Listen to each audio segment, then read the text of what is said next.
In the second week of May, 1964, a record reached the top of the Billboard Hot 100 that no one in the music industry had predicted would be there. The record was "Hello, Dolly" by Louis Armstrong. Armstrong was 62 years old. He had been making records since 1923. He was not a rock and roll artist. He was not part of the British invasion. He was a jazz musician and entertainer from New Orleans who belonged, by every logic the music industry was applying to the chart in the spring of 1964, to an era that had already concluded. The act he displaced from number one was the Beatles. The record he displaced had been sitting at the top of the Hot 100 for 7 consecutive weeks. This is the fact. The chart from May 11, 1964, shows it without ambiguity. Louis Armstrong, 62, "Hello, Dolly," number 1. The Beatles below. What the chart does not show, what the industry reports and the contemporaneous press coverage only partially capture, is what the week felt like from inside a music world that had been watching the Beatlemania story unfold for months. Because the Beatlemania chart was supposed to end a particular way. It was not supposed to end with a 62-year-old trumpet player and a song about a party. There is something specific that happens in the room where the music industry conducts its business when the chart comes in on a Monday morning and says something the room did not predict. The room has to account for what it is seeing. It has to integrate the fact into its model of how the music world works. And when the fact is that Louis Armstrong has knocked the Beatles off the top of the Hot 100, the integration takes a particular form. Because Frank Sinatra was, in the symbolic sense, in that room. Not literally. But his generation was in that room. The generation that had been watching the Beatles arrive and watching its own numbers soften on the chart. They had not been the ones to answer the Beatles. Nobody from their generation had. And then Armstrong had answered the Beatles, not with a rock and roll record, not with anything that operated on the Beatles' own terms, but with a song from a Broadway show, sung in the voice he had always had. This is the story behind the chart position. Not the chart position itself, which is a fact, and which the record preserves, but what the chart position revealed about who Louis Armstrong was at 62, what Frank Sinatra understood when he heard about it, and what happens to the music when the person making it has been making it long enough to have outlasted every era that tried to replace it. Armstrong heard about the chart position between sets at the Waldorf Astoria. The All-Stars were engaged at the hotel, the kind of formal New York room that the 1960s offered Louis Armstrong, the supper clubs and hotel ballrooms where the audience he had spent 4 decades building came to hear him with the expectation of what they had always come for. Not the newest thing, the specific thing that only one person in the world could deliver. The information arrived from someone on the staff. The record was number 1. The Beatles were not. This was what the chart showed that week. Armstrong received this the way he received most news about the commercial landscape of his career. Warmly, without the performance of surprise. He had always known what the record was. The chart was arriving at a conclusion he had not been waiting for, but was not surprised by. He walked back on stage and played the second set. He played "Hello, Dolly" the same way he had been playing it since the record was made, with the warmth that the song produced in a room, with the trumpet solo arriving where it had always arrived, with the grin that had been part of his stage presence since before most of the people in the room that night had been born. The room that night contained people who understood what the chart meant. Not everyone, not the audience in the ordinary sense, who had come to hear Armstrong and were hearing him, but among those present There were people who knew the music industry well enough to understand the week's specific arithmetic. They had been watching Beatlemania. They had been having the conversations that belonged to a generation watching displacement happen. And on the stage in front of them, Louis Armstrong was playing Hello, Dolly to a room that already knew every note and wanted to hear it again. Which was, as it turned out, exactly what it meant to be number one.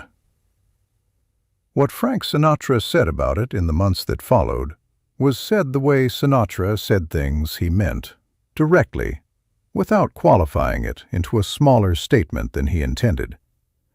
He said Armstrong was the original. He said that of everything happening in American music, Armstrong's was the voice that everything else had to account for, whether it knew it or not. He said that the spring of 1964 had confirmed something he had always known, not about the chart, because charts are temporary, but about the specific quality of Louis Armstrong's music and what it was made of. This was, from a man who had not been able to do what Armstrong had done, a specific kind of statement. It was an acknowledgement dressed as a compliment. It was a man saying, "I know what I did not do, and I know who did it." Armstrong did not turn the statement into a comparison. He had not knocked the Beatles off the chart in order to make a point about anyone. He had recorded a song from a Broadway show because it was a good song. The song had found its audience. The audience had made it number one. The generational reading was what other people did with what had happened.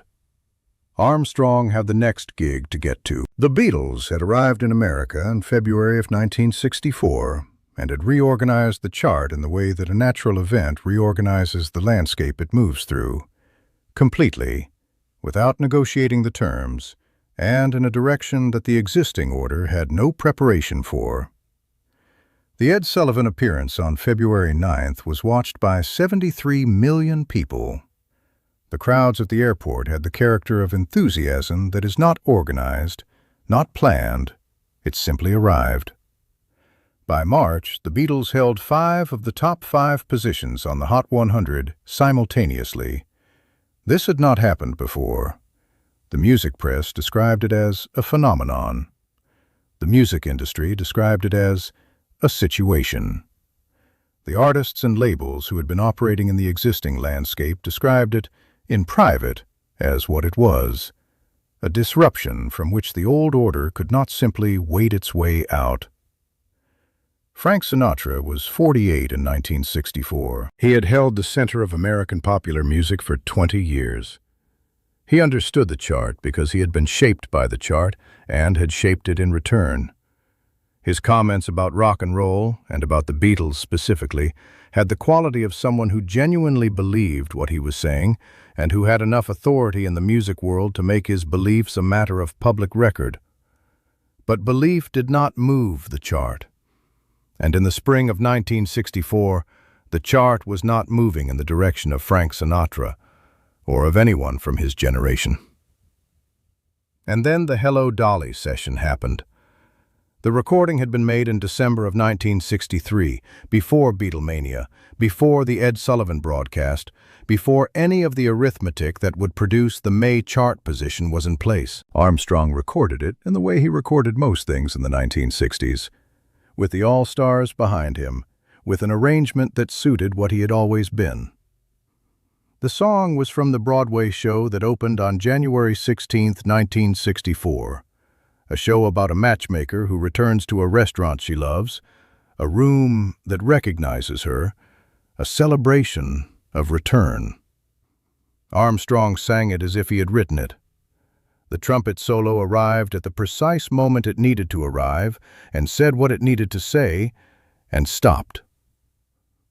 The record was released in early 1964 and climbed the chart the way Armstrong's best records always had, not with the speed of a phenomenon, but with the steadiness of something that is finding the audience that has always been there for it. It climbed while the Beatles dominated. It climbed while the Beatlemania coverage consumed the music press. It climbed while the industry told itself the story of a landscape permanently reorganized.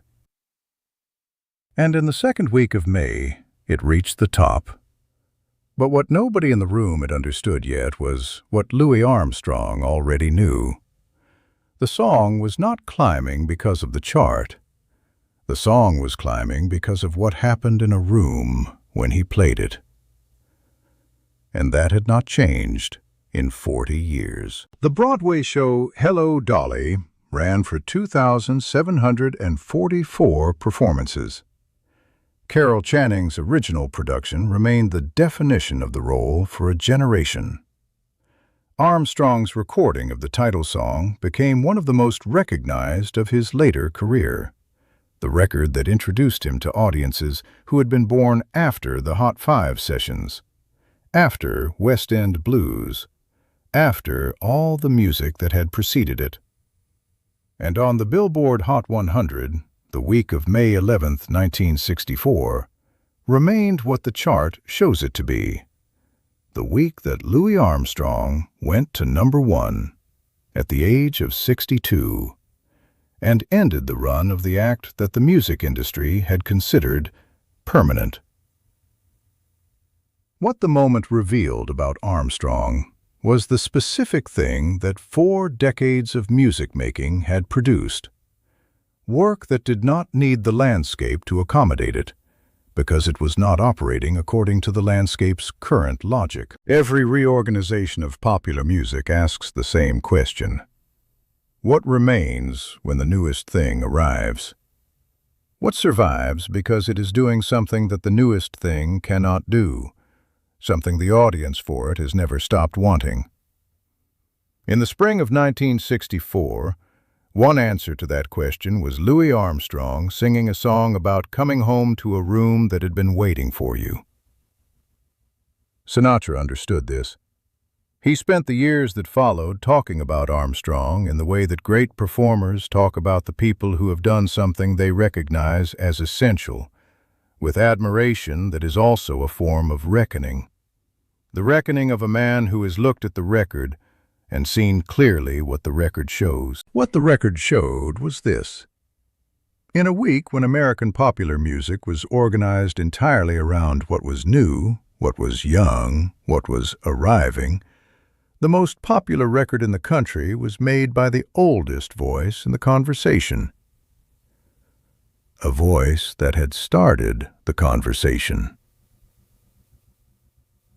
Frank Sinatra did not knock the Beatles off the #1 position in May of 1964. Louis Armstrong did. He was 62 years old. He sang a song about a woman coming home to a room that had missed her.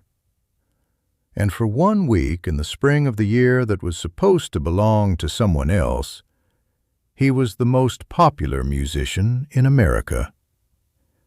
He went back on stage the next night and played it again, the same way he always had, which was always the point.